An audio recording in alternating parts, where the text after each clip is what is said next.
Dans cette vidéo, je vais vous...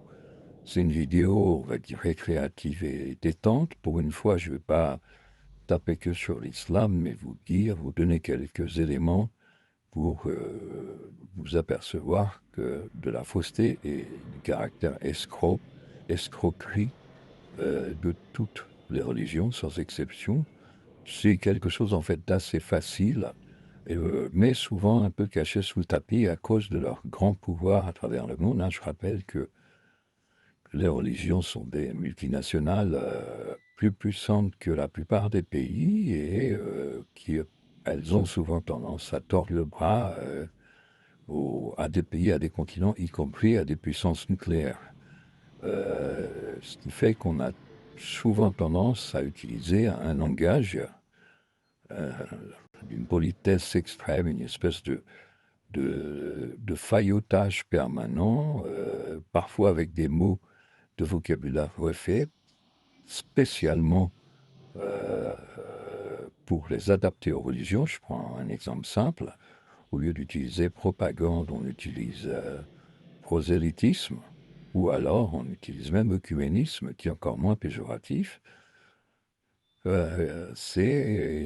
y a tout un tas de grilles spécifiques, VIP si vous voulez, Very Important Personality, qui sont utilisées pour aborder le sujet des religions dans toutes les sphères, en fait, pratiquement toutes les sphères. Alors, la première chose qui trahit, qui rend évident alors je m'intéresse comment dire, j'allais dire aux vraies religions, enfin aux religions contraignantes, hein. Je ne parle pas de tous les petits trucs, les raéliens, les trucs machin, la scientologie, tout ça, je m'en fous. C'est pas, les gens savent déjà que c'est faux et souvent c'est du business visible. Dans les grandes religions, elles sont organisées de manière, alors c'est évidemment un business visible, mais tellement puissant et tellement installé que on ne pense plus au côté business parce que vous n'avez pas qu'un seul gourou, vous avez toute une armada, tout un tas de gens qui font leur carrière à l'intérieur de ces systèmes. Euh, qui fait qu'il n'y a pas un groupe qu'on peut dénoncer tout de suite, là, voilà, comme le Gadrael, par exemple. De même, elles n'ont pas besoin elles n'ont pas besoin de vous dire donnez-nous 10% de votre salaire, puisque les gens le font en fait naturellement, donc elles n'ont pas l'air de demander. Ce qui fait que par rapport aux sectes, les petites sectes, elles ont, voilà, c'est naturel. Les religions, elles ont pignon sur rue et elles vous raquettent continuellement et pas seulement en monnaie. Donc, à l'Inde, donc j'ai parlé des religions contraignantes, hein. C'est-à-dire en gros le christianisme et l'islam, mais bien qu'il y en a quand même une qui est un peu plus sympa que l'autre, surtout un peu plus âgée, un peu plus sécularisée, qui a été désactivée, dont on n'a gardé que les aspects un peu bisounours, un peu inoffensifs. Elles ont, alors je rappelle que le judaïsme, c'est une partie du christianisme, c'est l'Ancien Testament, hein, d'accord? C'est pas, il y a pas trois religions, il y en a deux. Parce que le judaïsme, vous avez un Ancien Testament qui au départ n'avait pas vraiment un rôle de religion et ça a été reconstitué, réorganisé en religion par le christianisme pour alpaguer les foules et pour les soumettre. Donc, mais à la base, le judaïsme, c'est un texte qui s'appelle d'ailleurs la Torah, et que les chrétiens appellent l'Ancien Testament, mais c'est le même texte. Alors, vous avez deux religions, avec des milliards et des milliards de victimes. Euh, il y a un premier indice très simple. Vous vous renseignez sur ce que c'est que le sacrifice d'Abraham et vous avez tout de suite compris. C'est un rituel satanique. Il n'est pas un petit rituel satanique, c'est un rituel donc je le rappelle rapidement, dans lequel, soi-disant Dieu, va voir Abraham et lui dit, pour vérifier que tu es bien soumis à moi et que tu es bien en totale adoration et que tu me préfères à ton fils, je t'ordonne de l'égorger avec un couteau de cuisine. Ainsi tu prouveras ton allégeance à ma grande seigneurie, au grand seigneur que je suis. Et Abraham dit, Bon, bah, ok, je le fais. Alors. Donc, il appelle son fils, je lui dis, attends, je, bah, apparemment, Allah m'a ordonné de t'égorger pour lui prouver mon allégeance. Donc, le fils répond, bon, bah, papa, si c'est Dieu qui te le demande, qu'est-ce que tu veux, on peut rien faire, hein, vas-y, égorge-moi. Donc, il dit, bon, bah, attends-moi là, je cherche un couteau à la cuisine. Donc, il part chercher un couteau. L'histoire ne dit pas s'il est bien affûté ou pas. On supposera qu'il choisit un couteau quand même assez bien affûté. Et puis, il monte en haut d'une colline. Il dit à son fils, bon, bah, allonge-toi là, je vais t'égorger ici. Et donc, il commence, hein, il sort le couteau du sac, et puis il commence à... Et là, la main de Dieu, soi-disant, hein, selon la légende religieuse, attrape son main en disant, je blaguais, c'était pour te tester. Tu peux épargner ton fils. Je te fais un cadeau. Je te fais apparaître un bélier là-bas, regarde là, à 10 mètres. Et lui, tu peux aller l'égorger pour te vider un peu de ce stress. Donc il part égorger le bélier, et puis voilà. Donc ce sacrifice d'Abraham, il est extrêmement bien compris de la psychiatrie et de la sociologie.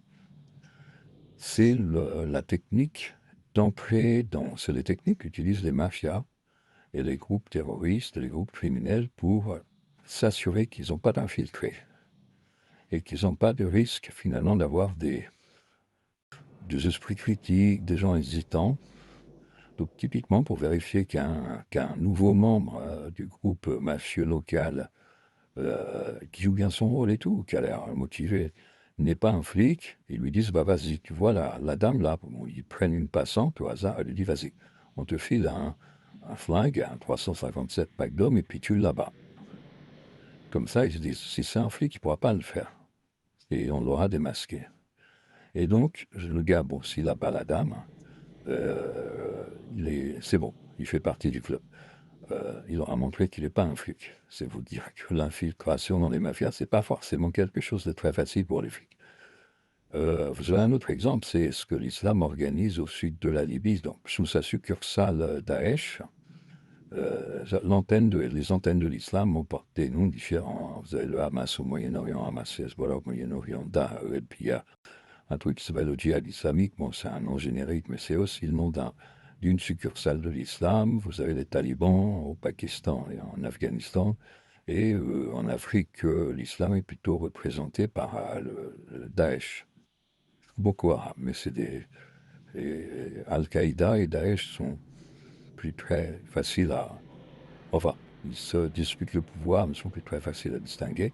Ce que fait Daesh, c'est qu'il demande à ces nouvelles recrues, ils font le sacrifice d'Abraham. C'est-à-dire, ils disent, tu égorges tes enfants, tu les décapites, tu mets la tête dans un sac et tu viens avec la tête de ton enfant, nous disons que tu es pour montrer ton allégeance absolue à l'islam et que tu préfères l'islam à ton enfant, tu le décapites et tu viens avec sa tête et on sera d'accord pour te recruter, on considérera que tu n'es pas un infiltré.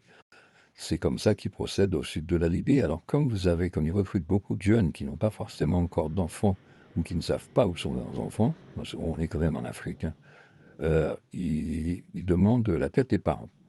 Ils disent, tu viens avec la tête de tes parents. Si tu n'as pas d'enfant, tu peux venir avec la tête de tes parents, ça marche aussi. Donc, on retrouve ce sacrifice d'Abraham euh, dans les succursales actives des religions. Enfin, là, en l'occurrence, ici, l'islam, évidemment, le christianisme n'a plus ce type de... Il l'avait il y a... Alors, une deuxième prise de conscience qui est pas... Enfin, qui est, hélas, en tout cas, moi, c'est ce que j'ai constaté en regardant les réseaux sociaux, pas assez opéré, si vous voulez. C'est quand vous lisez les textes religieux qui sont soi-disant inspirés ou même carrément pour ce qui concerne l'islam, dictés à la virgule près par Dieu, vous avez une pellicule de langage diplomatique introduit par les gens qui ont transmis ou qui traitent de ces textes qu'on parle à la télé, qu'on parle dans des livres, qui n'existent pas pour les autres livres. Et donc l'idée, si vous voulez voir si ça vient, si vous voulez, disons, évaluer la crédibilité que ce serait un message qui viendrait de Dieu, vous enlevez cette pellicule pour regarder le fond. Par exemple, dans le Coran, quand Allah est censé parler, il dit toujours nous, Et ça donne un style au texte un peu...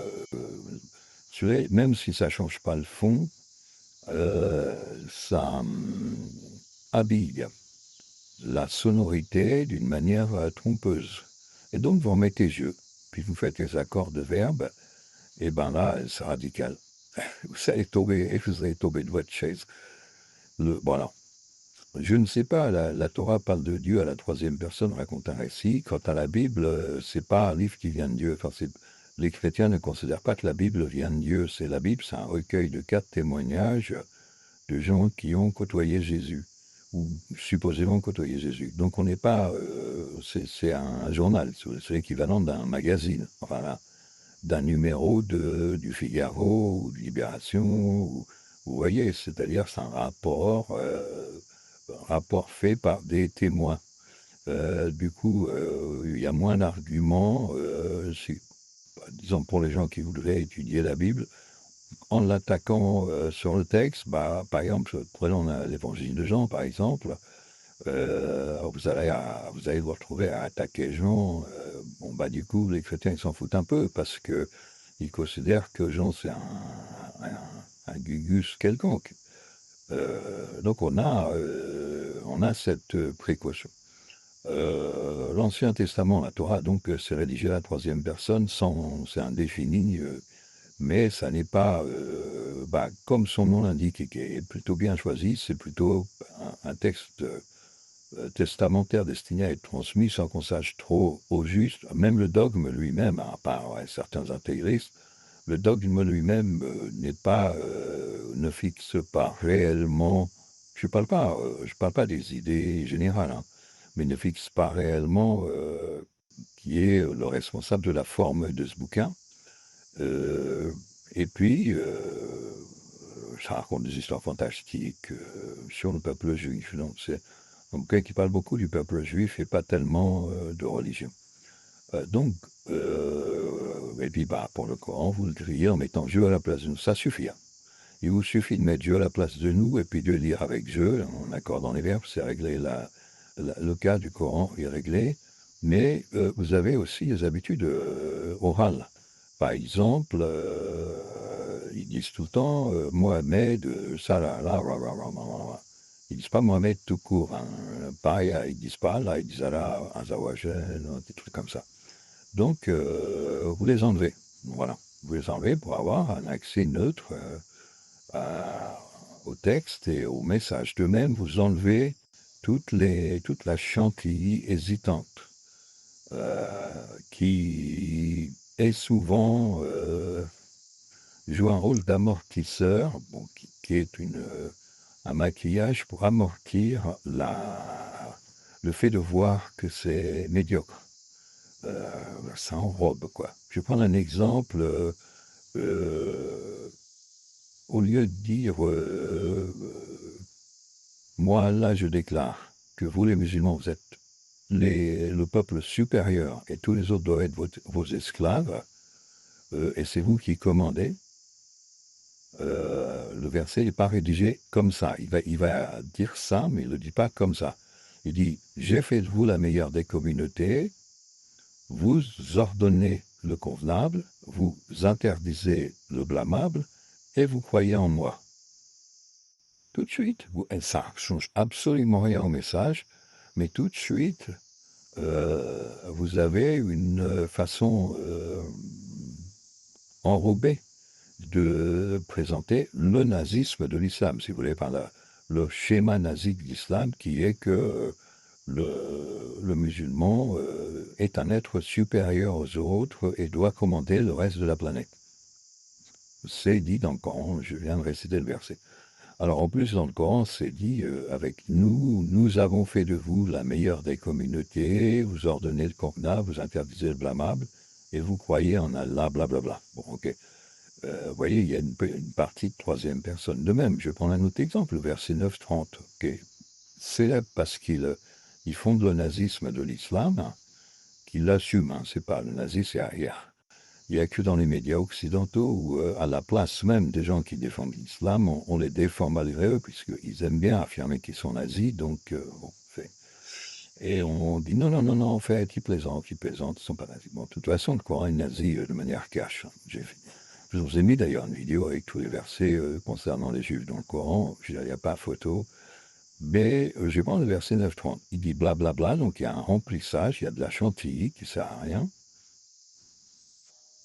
Et à la fin, au lieu de dire il mérite d'être exterminé, le verset il dit les juifs et les chrétiens, parce que ça parle des deux, hein, ça parle des juifs et des chrétiens.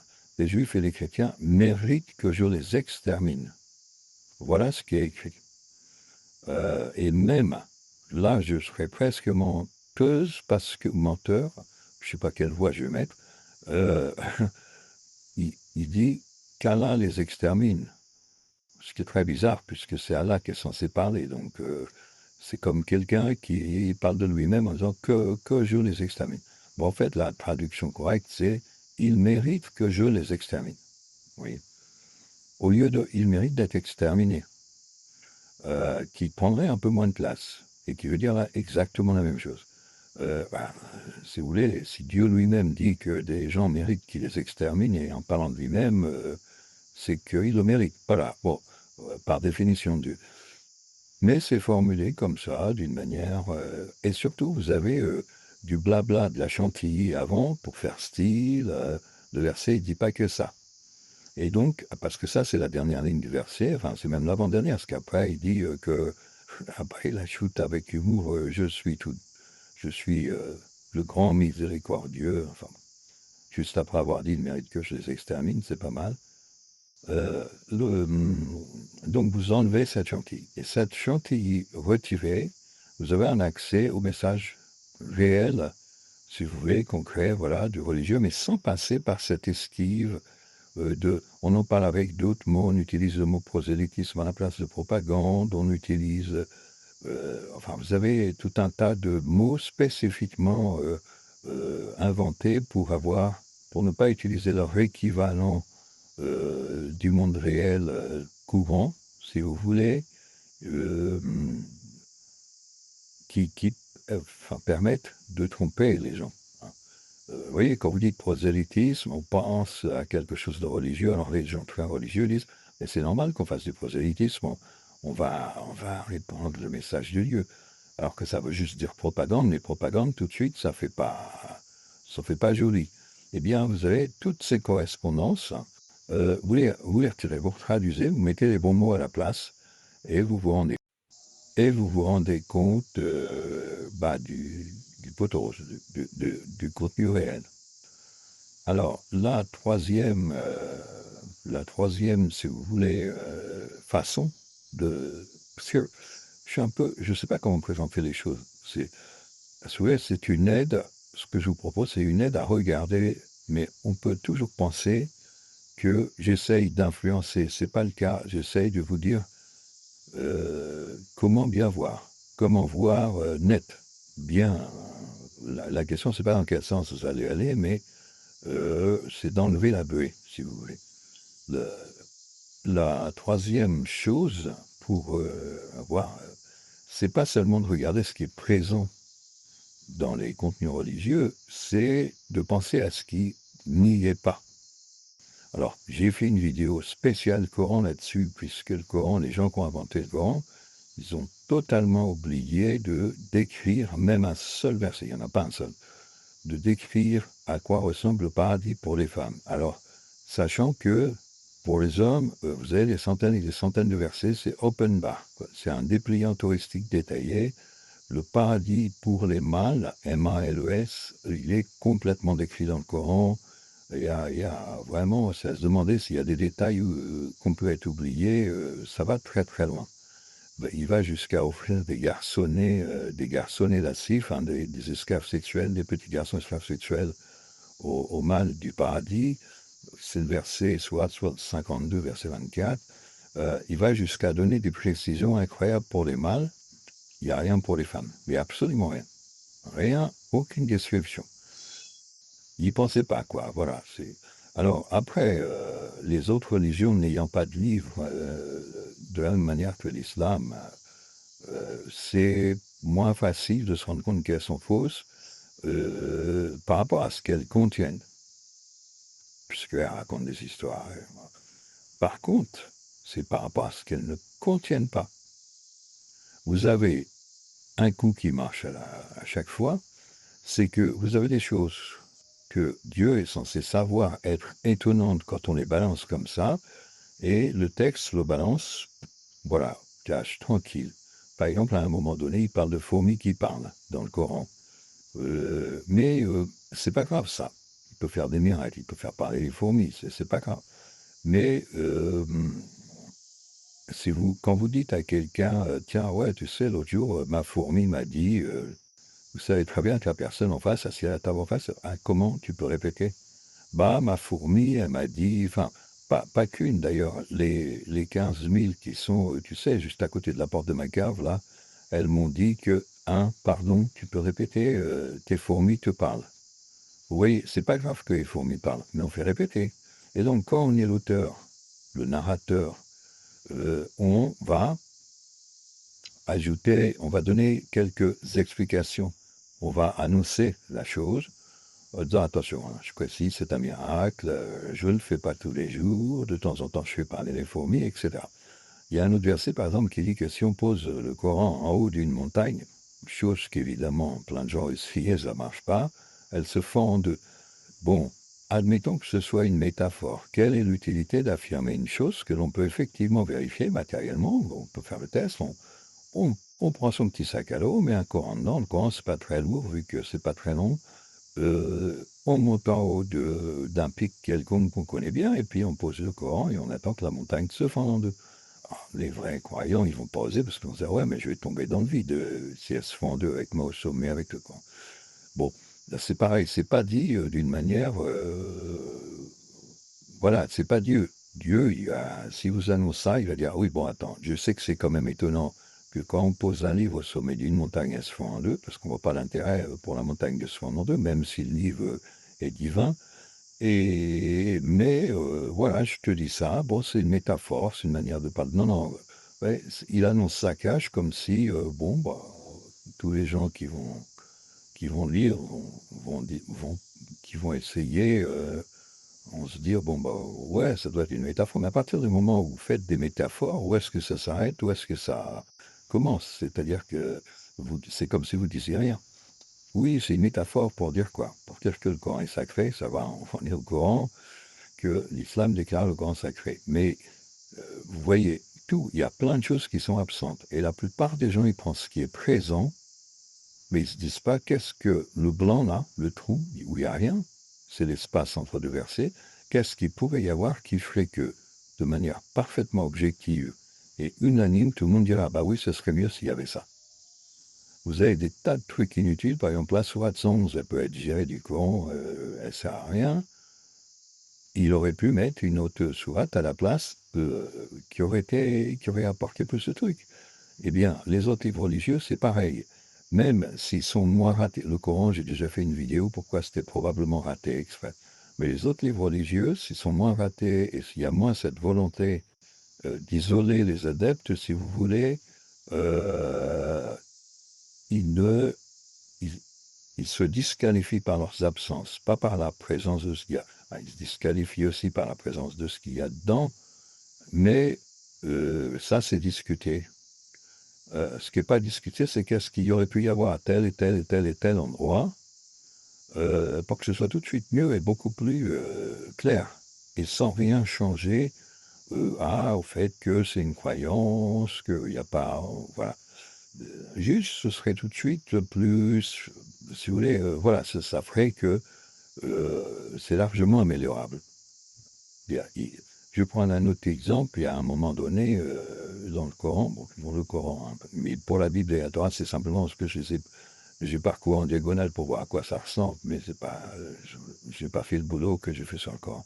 Dans le Coran, à un moment donné, il dit que le soleil se couche dans une mare de boue. Alors, les avocats d'islam, ils disent non, non, non, ils disent que le héros dont il parle, le personnage dont il parle, en l'occurrence Alexandre le Grand, mais peu importe qui c'est, dit que lui, il voit le soleil se coucher dans une mare de boue. Mais là, il est neutre dans tout ça. Il ne fait que dire ce que le héros pense. Donc il dit, voilà, il a voyagé longtemps, puis finalement il est arrivé, sous-entendu au bout de la terre, À son arrivée, il vit que le soleil se couchait dans une mare de boue. Alors évidemment, ce serait écrit dans n'importe quel livre. On comprend que l'auteur dit que le soleil se couche dans une mare de boue et qu'il utilise une tournure grammaticale, poétique, en mettant ça dans le constat. Mais évidemment, les avocats de l'islam l'utilisent pour dire « Ah non, c'est pas Allah qui affirme que le soleil se couche dans une mare de boue, c'est le mec. C'est Allah nous affirme que le mec voit le soleil se coucher dans une mare de boue. » Si vous voulez, c'est pas grave à l'arrière, pourquoi pas. Et dans ce cas-là, vous rajoutez deux lignes. Sachant que cette sourate, elle est complètement idiote, et donc vous pouvez largement enlever plein de trucs et puis rajouter ce qu'il faut pour que justement il n'y ait pas ce problème. Un autre exemple d'absence, c'est le verset 65. Alors c'est un verset célèbre parce qu'il autorise la pédocriminalité. Donc, mais il dit, en parlant des fillettes, il dit celles qui n'ont pas encore leurs règles. Mais il ne dit pas les fillettes. Mais du coup, les avocats du samedi disent ça, c'est pas les fillettes, c'est des femmes. Alors, il en existe probablement une sur 1 million, mais c'est des femmes qui n'ont pas de règles. Voilà, bon. Peu importe, qui ont leurs règles pathologiquement beaucoup trop tard. Peu importe, il suffisait qu'ils le disent. Vous voyez, c'est pas tant la présence, on peut être gentil, c'est des absences qui n'ont aucun intérêt. Faut être vraiment, pour le coup, de mauvaise foi pour dire qu'est-ce que ça coûtait d'enlever telle merde qui sert à rien et de rajouter ça. Pareil pour la Bible et la Torah, vous avez par exemple quelque chose qui est absolument flagrant, ça parle de morale. Qu'est-ce que Dieu va, si vous voulez envoyer des messages, parlons de morale. Tout le temps, tout le temps, tout le temps. Ouais, c'est de la morale. C'est des devoirs, c'est des règles, c'est de la morale. Ça, ceux qui font ça, c'est les hommes politiques, c'est les gens qui veulent commander des foules. Alors, voilà, ils veulent les asservir. Alors, ils font semblant de mieux gérer que le commun des mortels, le bien, le mal, etc. Et en fait, dans les religions, ce que vous voyez, c'est qu'elles vous ramènent toujours tout un tas de règles qui n'ont pas de justification, mais qui ont, au milieu desquelles vous avez une règle par-ci par-là pour faire joli, enfin pour cautionner le tout, si vous voulez, qui est correcte, qui peut s'entendre. Et le prof en rajoute 15, un peu comme si la règle qui peut s'entendre allait cautionner tout un tas de rituels, si vous voulez, qui, eux, bah voilà, vous vous apercevez juste que c'est fait pour que les secrétariats, enfin que ces multinationales aient la main sur vous, vous maîtrisent, vous commandent. C'est des rendez-vous, par exemple, c'est des rendez-vous hebdomadaires ou quotidiens à des endroits précis où vous devez être. Bon, ben ça, c'est pour avoir la main sur vous, ben, on va pas se mentir. Et c'est des interdictions de fréquenter certaines choses ou certaines personnes ou certains groupes. Bon, ben c'est pareil. C'est des interdictions d'aller voir la concurrence, en l'occurrence pour la religion, comme il n'y a rien, il n'y a pas d'amour. Hein. Dans les textes religieux, il n'y a pas d'amour. Donc du coup, alors il y en a qui ont inventé qu'il y en avait, mais c'est justement parce qu'il n'y en a pas qu'il y a eu tout un effort de maquillage pour faire croire qu'il y en avait. Et donc l'amour est interdit, si vous voulez. Entre guillemets, en exagérant un peu, les religions savent que leur pire ennemi, c'est l'amour. Parce que quand vous tombez amoureux, ben, vous voyez quelque chose en couleur et vous apercevez que ces livres, ils ont été produits par un mécanisme noir et blanc. Et donc vous dites, ça va pas, Dieu, il a créé les couleurs, pourquoi il me parle en noir et blanc? Vous voyez? Comme les gens, ils disent, ah, pourquoi la télé, elle affiche en noir et blanc alors que la réalité, elle est en couleur? Bah parce que la télé, elle est limitée. Sauf que c'est un peu dur de dire ça pour Allah ou pour Dieu. Donc, bah, tout de suite, ça se voit, quoi. Dès qu'on y pense, en fait, tout simplement, il suffit de l'envisager. Vous dites, bon, ben voilà, là, Dieu, il a créé les couleurs, il a créé les femmes, il a créé l'amour, il a créé tout un tas d'émotions. Alors pourquoi, quand il s'exprimerait, si on en croit les religions, il voit en noir et blanc et il ne comprend pas tous ces trucs? Parce qu'il y a aussi le fait qu'on voit qu'il ne comprend pas, que le texte atteste que Dieu ne comprend pas ce qu'est la vie. alors qu'il est censé l'avoir créé. Par exemple, on voit qu'il ne comprend pas la femme, alors qu'il est censé l'avoir créé. Il n'a pas créé que les hommes. Alors, eh bien, voilà, c'est le phénomène de la télé en noir et blanc, si vous voulez. Vous dites, bah voilà, ces livres, ils sont en noir et blanc, pourquoi ils ne sont pas en couleur? Il ne s'agit pas de juger le contenu, mais de s'apercevoir que, bon, Dieu n'avait aucune raison de s'exprimer en noir et blanc plutôt que de s'exprimer en couleur. À quoi ça sert? Voilà, voilà. Bon, mais je vais arrêter là.